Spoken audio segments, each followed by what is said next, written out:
Well, I'm delighted to be here. This is one of the most thoughtful panels on this topic that I think I have ever heard and participated in, and I just am so grateful to all of the members of the panel for digging in on this. I want to start with the points that Betty Perkins and Jose Vilson made about the teaching mission and the teaching passion and the teaching calling that is at the root of the work that they are doing, and that we associate with this question about recruiting and retaining teachers of color, and point to the fact that in the work that folks like Gloria Latson-Billings and Michelle Foster and Jacqueline Irvine and others have done on effective teachers of African American students, and then in some later work on students of color more generally, the points that Betty made about the nature of the teaching, the caring at the root,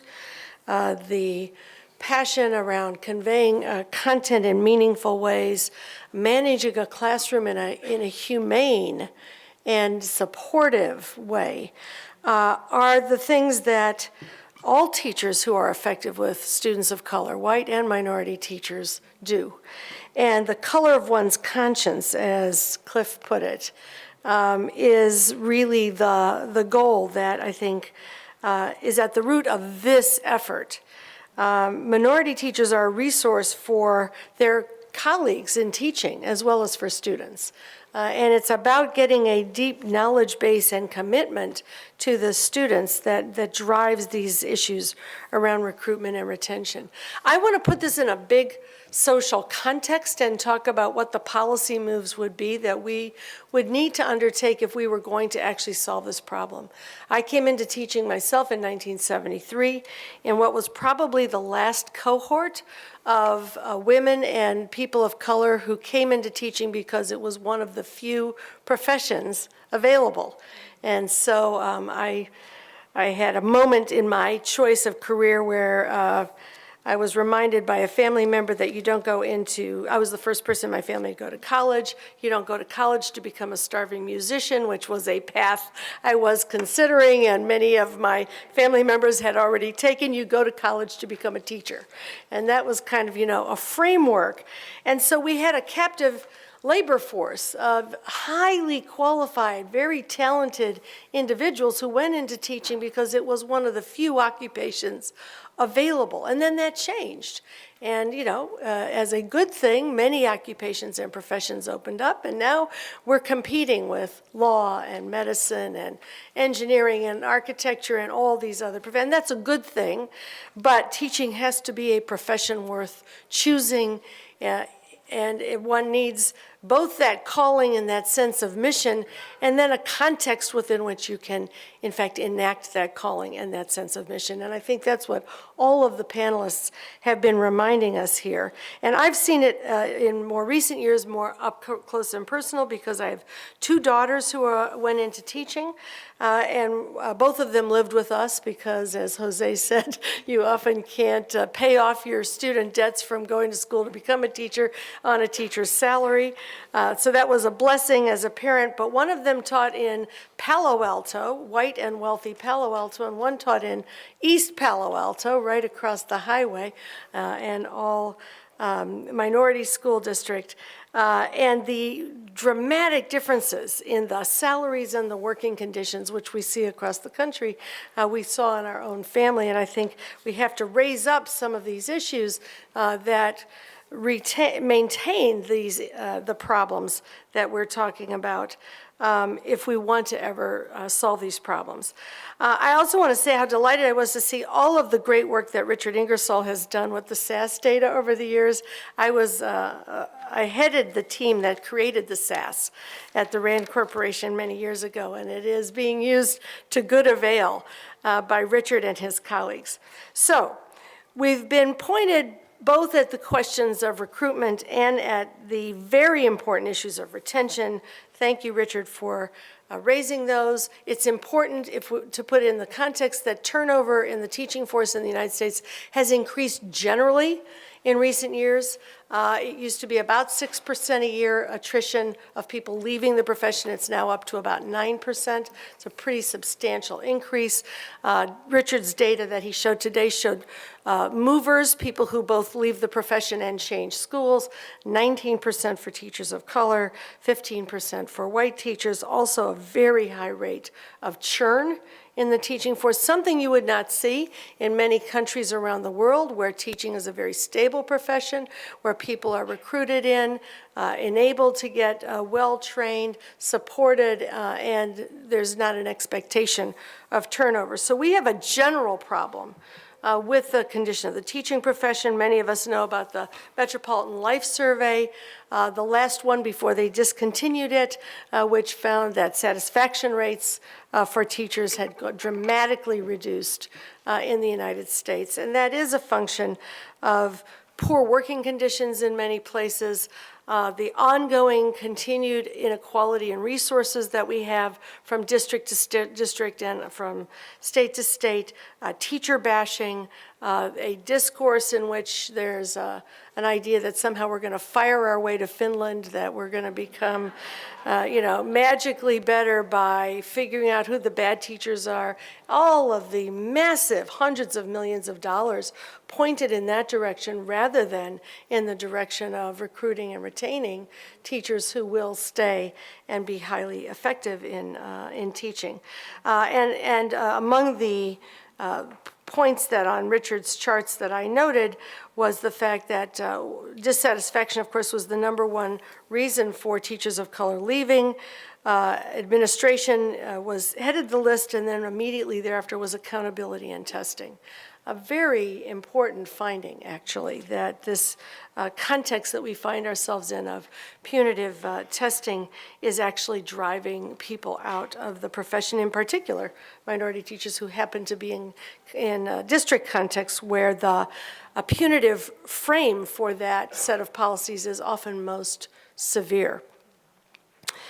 And so there's one other piece of this that I want to mention, which is that while retention is a big problem, the way we recruit people into teaching is part of what sets us up for challenges in retention. Because a disproportionate number of teachers of color come into teaching, as I did, through an alternative certification route, which in fact does not provide student teaching and often provides less grounding in the various areas to learn to teach. And other data that Richard has provided over the years shows that the odds of staying in teaching after the first year are half as good, twice as high if you have student teaching, if you have a full set of experiences in learning theory and content and choosing curriculum and so on, as if you do not.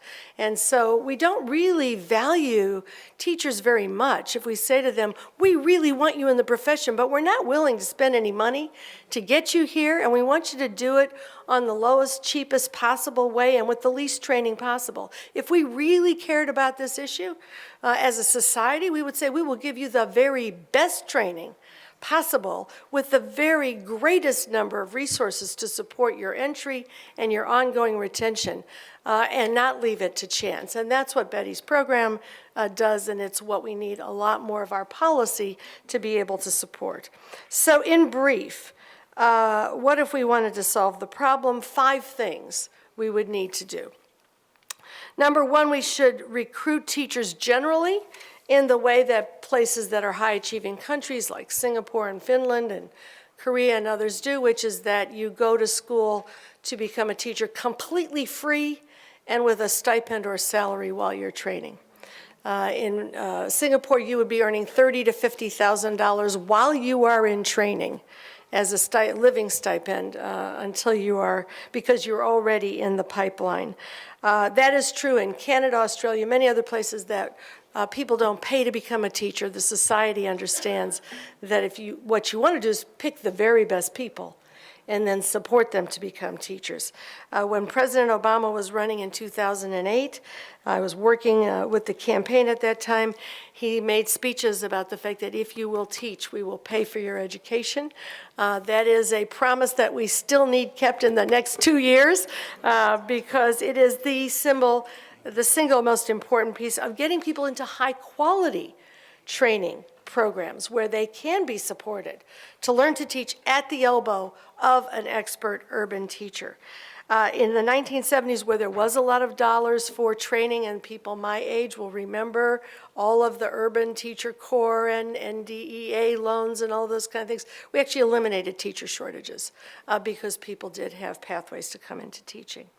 And as Dr. Perkins put it when she talked about her knocking on the door for TSTT and getting those resources, when you can't provide them, you dramatically change the opportunities. When I was beginning to redesign the Stanford teacher education program, which was 15% teachers of color when I came in, I immediately started raising scholarship money, went and knocked on the door of the president and some foundations, went to recruit at El Centro, Nujama, and other places on campus and in other communities. Within a matter of 2 years, we had more than 50% teachers of color in the program, and it has remained that way since. It's not rocket science, but you do need to be able to pull the resources together. Number two, if we want people to really succeed in the tough work of urban school teaching, or for that matter, teaching in poor rural districts, we need to give them training at the elbow of the very best urban teachers or teachers in those specific cultural contexts, and that means that residency programs, another innovation that Senator Obama put in place that we now have some of across the country, although the funding has been at risk every year, are really a key piece of the answer. Rather than bringing people in with a little bit of training and learn on the job and come and go with the high attrition rates, residencies bring people in. They get a master's degree while they are in an apprentice mode in the classroom of an excellent urban teacher. Usually it's an urban teacher residency in a school that is designed to be like a teaching hospital, which is really organized to prepare people to learn and stay. The outcomes almost routinely find that 90% of people are still there 5 to 7 years later. That's free. You pay back with service to the community with mentoring following on the heels of training. We know how to do this. A lot of places are doing it. That's the pathway that will help us. Thirdly, better training for principals. As we do not invest in teacher training, so do we not invest in principal training. And number one on Richard's list was, administrative issues. Lots of people become principals with good intentions, but it's a hard job, and you need a lot of support and a lot of learning. And we don't do a very good job in this country of creating those pathways either for people to get high-quality principal training. So that's number three. Number four is the teaching and learning policy context.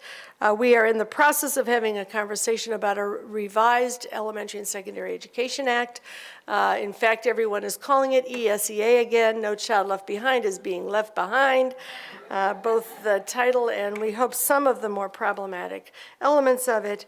And I think that what we need is a situation where we broaden our understanding of what student learning is beyond a single test. We look at a variety of kinds of learning indicators, assessments, graduation, completing a high-quality college preparation program and career-ready sequence.